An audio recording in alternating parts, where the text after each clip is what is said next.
Salut les replayers, on se retrouve pour une nouvelle vidéo. Le Portugal qui réussit son entrée en lice dans la compétition.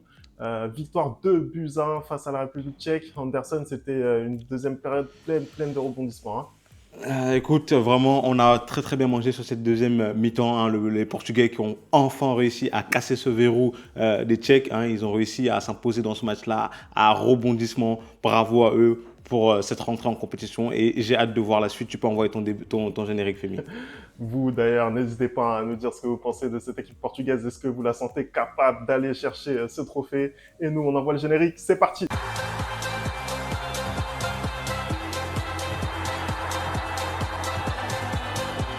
Allez, Anderson, le Portugal qui arrive à s'imposer au bout du suspense face à la République tchèque, 2 buts à 1. C'était pas facile, hein, comme entrée en lice pour les Portugais, Anderson, hein. Bah, un match très très compliqué pour cette équipe portugaise, franchement, qui a eu le ballon pratiquement tout le match, mais qui n'a pas réussi à trouver les solutions. La première mi-temps notamment, ça a été très très compliqué. Pour autant, cette équipe tchèque était bien regroupée derrière et vraiment défendait extrêmement bien. J'ai trouvé que les Portugais manquaient un peu comment dire, de suite dans les idées pour essayer de percer cette défense-là. Il n'y avait pas beaucoup de dédoublements, en première période du moins. Il n'y avait pas énormément de possibilités pour eux, malgré tout le talent qu'il y a dans cette équipe-là. J'ai trouvé qu'ils ronronnaient un peu dans certaines phases offensives et qu'il n'y avait pas toujours les bonnes solutions qui étaient choisies. La formation aussi n'a pas aidé. On a été un peu surpris. Moi, je m'attendais plutôt à un 4-3-3 avec Palhinha, Vitinha et Bruno Fernandes au milieu de terrain. Bah, Palhinha, il a un peu fait les frais de cette nouvelle formation. On a eu ce 3-4-3 avec Diogo Dalot et Joao Cancelo sur les côtés qui servaient un peu de piston. Et l'attaque, c'est ce qu'on avait prévu, hein, Cristiano Ronaldo, Bernardo Silva et Rafael Leao. Mais j'ai trouvé que en première mi-temps, c'était pas huilé. Il manquait quelque chose à cette équipe portugaise-là pour concrétiser cette possession de balle qu'ils avaient parce que c'était pratiquement plus de 75% de possession de balle pour eux. Et malheureusement, on ne l'a pas ressenti dans le score, en fait. Il y avait toujours 0-0 à 45 minutes, alors qu'il aurait dû avoir déjà 1-0 ou 2-0. Cristiano Ronaldo a eu quelques occasions. Il a buté sur le gardien tchèque, mais ce n'était pas suffisant. On avait l'impression que le danger pouvait venir que de lui, quoi. Ouais, je trouve que le Portugal, en première période, ils n'ont pas réussi vraiment à contourner le bloc très solide de la République tchèque. Voilà, c'est une équipe qui est très sérieuse et notamment lors des championnats d'Europe, hein, puisqu'on on se rappelle de leur parcours lors du dernier Euro, ce quart de finale perdu. Mais effectivement, voilà, ça a été compliqué en première période pour le Portugal. Très peu d'occasions nettes, t'en as parlé. Et pourtant, avec cette attaque où tu te dis il y a moyen de faire mieux, on a trouvé un Raphaël Leao notamment très volontaire sur son côté gauche. Moi, je l'ai trouvé intéressant, peut-être des choix parfois un petit peu douteux, un carton jaune aussi pris assez bêtement d'ailleurs. Euh, Après, j'ai senti aussi qu'on avait beaucoup de mal à trouver Cristiano. Est-ce que même on le cherchait suffisamment? Ça, je ne sais pas, hein. Et là, Qu'est-ce que je tu veux pense dire? à, Qu'est-ce que tu veux dire par là? Qu'est-ce que tu veux dire, Femi? Tu veux dire qu'il y a certains vas-y. joueurs de l'équipe, hein, notamment Bruno Fernandes, qui ne trouvent pas forcément Cristiano Ronaldo quand il fait des appels? C'est ça que tu veux dire, Femi? Je Je te l'ai pas confirme dit. que oui. Je te C'est confirme. toi qui l'as dit. Je te confirme que oui. J'ai trouvé qu'en effet, comme tu viens de le dire, qu'on ne le trouvait pas assez souvent alors qu'il avait fait des bons appels. Et même au-delà de Cristiano Ronaldo, j'ai trouvé qu'il y avait aussi Léao qui avait fait pas mal d'appels en profondeur et qu'il n'avait pas forcément toujours été servi parce que bah, Bruno Fernandes notamment il porte trop le ballon au milieu de terrain. J'ai trouvé que vraiment il ne lâchait pas les ballons assez vite pour pouvoir justement déséquilibrer un peu cette équipe tchèque. Ouais, je suis d'accord, je suis totalement d'accord. J'allais le dire, tu m'as volé ma phrase, Anderson. Mais en tout cas, oui, c'est le constat qu'on peut faire. Un peu trop de touches de balle, un peu trop de ronronnement. C'était pas le seul. Vitinha, qui pour moi, par ailleurs, a fait un plutôt bon match. Pareil, je pense qu'il aurait pu simplifier un petit peu son jeu. Mais voilà, première période pas hyper emballante. Je pense on est d'accord pour le dire. Même si il y avait la maîtrise, hein, pour le Portugal, il y a rien à dire. Ils ont quasiment pas été mis en danger sur les 45 premières minutes. Et puis il y a cette deuxième période qui arrive, la République tchèque qui nous offre une vraie opposition, qui commence à sortir de ses 16 mètres pour pouvoir plus se projeter. et c'est eux qui ouvrent le score. Anderson. Très beau but d'ailleurs.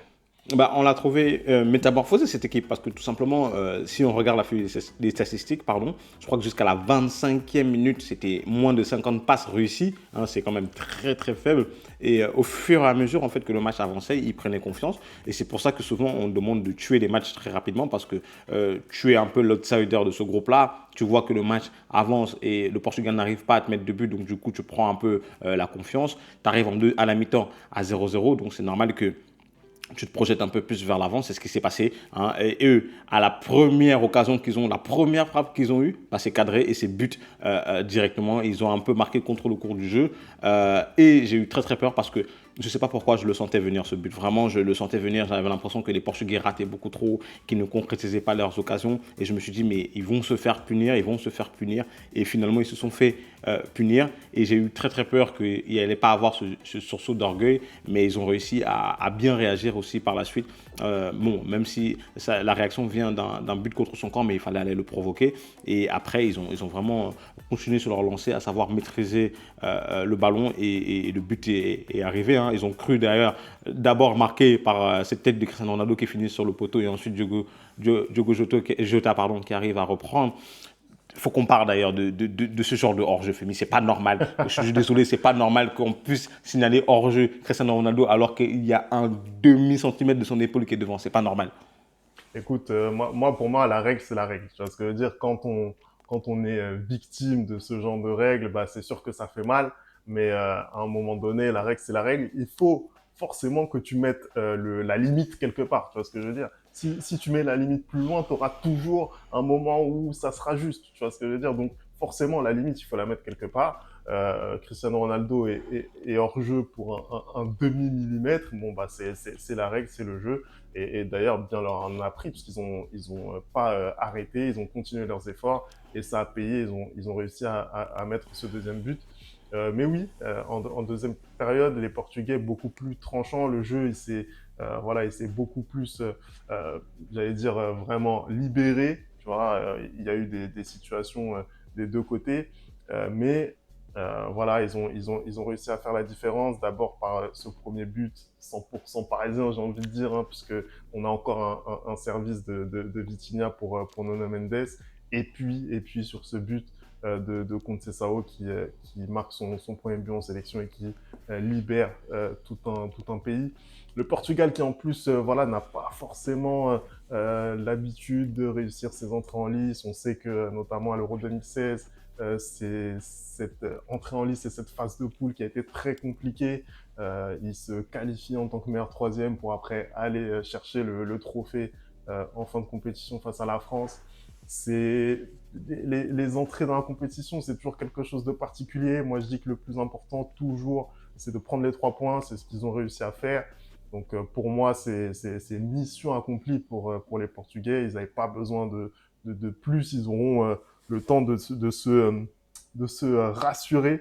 Anderson, ce que je te propose, c'est qu'on se projette tout de suite sur le prochain match, puisqu'ils vont affronter la Turquie. La Turquie qui a fait très bonne impression cet après-midi face à la Géorgie. Qu'est-ce que tu en penses, toi?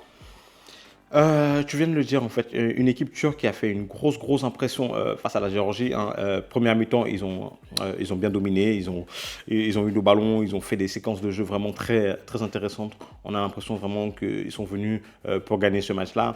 Très vite, ils ouvrent le score par cette frappe exceptionnelle. Je pense que pour l'instant, c'est le deuxième plus beau but de l'Euro. Hein. Derrière, peut-être le but, je ne sais pas justement, entre le but du Roumain et celui de Arda Güler, parce que les deux sont fantastiques. Ils ouvrent le score et la Géorgie arrive à revenir assez vite.